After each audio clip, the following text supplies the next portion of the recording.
Now let's see if we can do the composition in reverse. So called decomposing a function. To decompose is to break down. Okay, can we break down this function into its smaller parts? Okay, see it like that kind of a problem. It says for each function h here, this is the h, find functions f and g such that h is built this way. Okay, h is defined, so we're supposed to find an f of x and a g of x such that the g is inside of the f. Okay, so I want to write down two functions here such that when I put this one into this one, the result is this right here. Okay, so the way I do that is I begin maybe by looking at the inside. Look at what's furthest inside. If you have parentheses, that's generally should kind of clue you into what's inside. I'm going to look at just the inside of the parentheses part right here.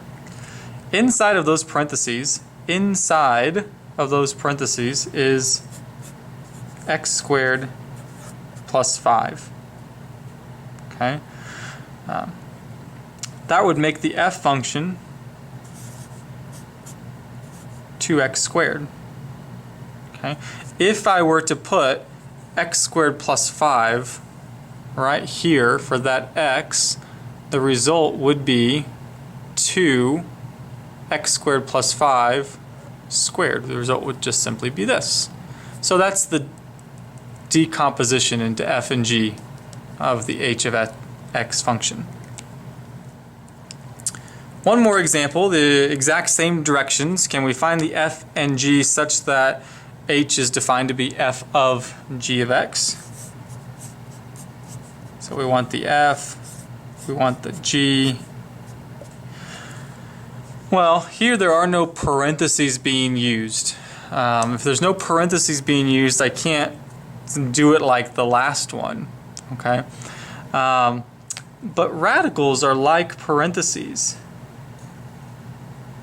This cube root can be thought of as a set of parentheses that has a power behind it. We know that a cube root is a 1/3 power, so it's like having x squared raised to the 1/3 power. The stuff that is underneath the radical is the stuff that's on the inside. So I'm going to list x squared as my inner function. Okay. Well, so the x squared is inside of the cube root, so the cube root should be the cube root of x.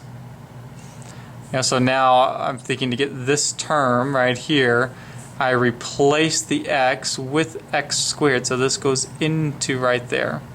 Now notice there's another x squared right here, which means that this x squared went in for another x. Cube root of x plus x. If I were to replace both of these x's with x squareds, I get the h of x function. So here's my f and g.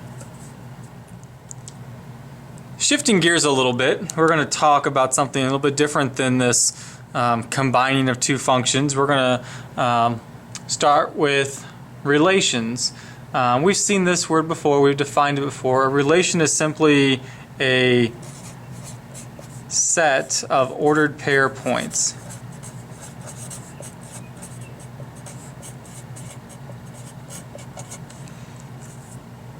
Of course, we can describe relations visually with graphs. We can describe them algebraically with functions. Sometimes we describe them algebraically with equations, which is what we have right here. This example problem says, which of the ordered pairs, and there's 3 of them listed, are in the relation below? Well, we can test that by just simply substituting these points in. So if we check the 2, -5 into this relation, it reads 2 squared times -5 plus -5 squared. I want to know, does that equal 5? This is 4 times -5 plus This becomes 25. This is negative 20 plus 25, which is 5. So I would say yes on that one. And likewise, we can keep going and testing the other ones. I'll do one more. Just do the next one.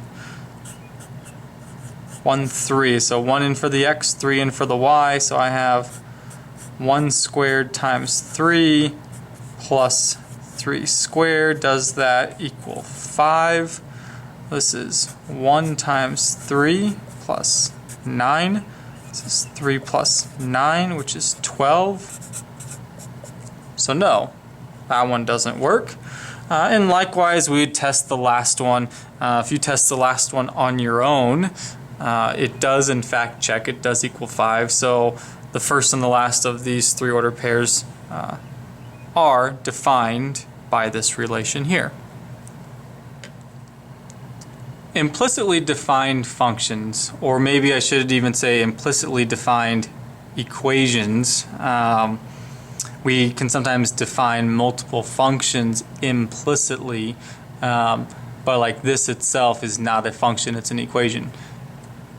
Anyway, moving on. If an equation is defined implicitly, essentially it is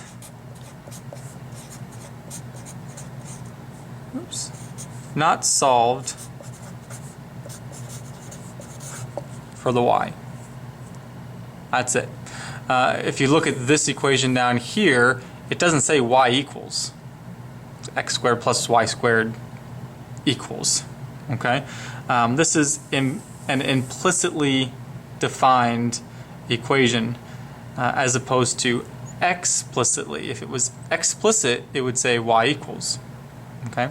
Well, sometimes we can define things explicitly. Sometimes we can take this implicit equation and we can solve it for y and get it to an explicit equation.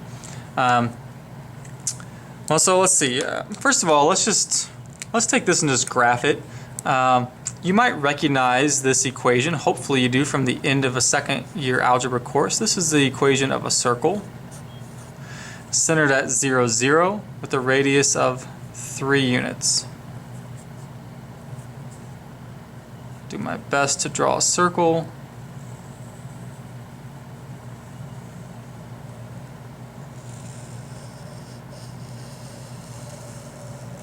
I kind of missed right there. But there's my circle, radius of 3 units. That's what this equation graphs.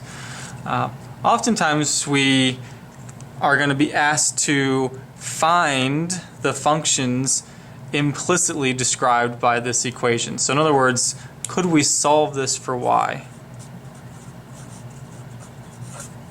And we can. I would begin solving this for y by subtracting the x squared across. Let's move this x squared over here. So we have y squared equals 9 minus x squared. If I take the square root of both sides, let's show that here. Take the square root of both sides, we end up with y equals plus or minus square root 9 minus x squared. Okay, so there are two functions, like f of x equals square root of 9 minus x squared, maybe g of x equals negative square root 9 minus x squared. Two functions that are defined implicitly that way. Each of these two functions are represented on the graph. The positive square root 9 minus x squared is the points that plot up on top. The negative square root 9 minus x squared are the points that plot down here on the bottom. So each of these represent a semicircle. Each of these separately are functions. They pass vertical line tests. This taken by itself, this circle is not a function. It wouldn't pass a vertical line test. Okay, so generally equations that are defined implicitly, oftentimes they don't represent functions, but they can be described by functions, which we've kind of done here. This final example here says, describe the graph of the relation. So you look at this and I have no idea maybe what that looks like. Definitely not as simple as the circle graph that we just saw on the last slide. But when I look at this, it's quadratic on both ends. It kind of looks like it fits a factoring mold. Okay, so could I factor it?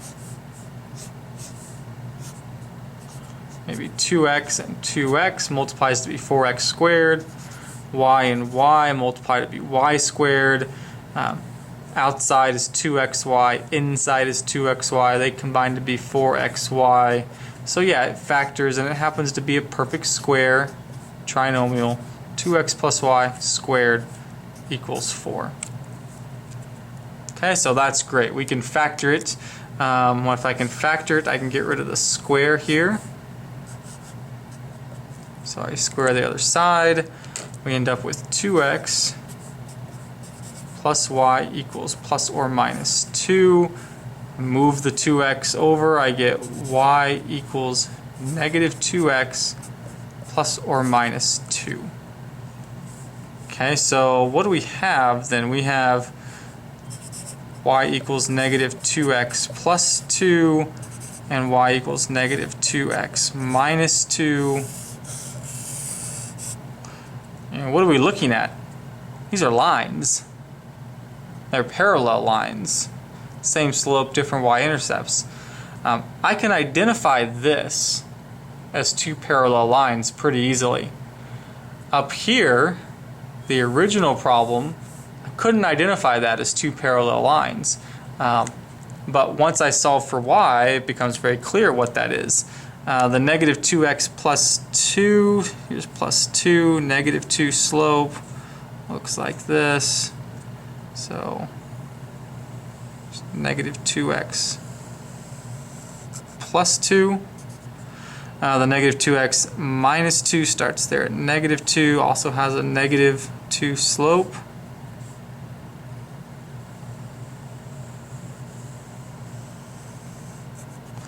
If I graph it, sure enough,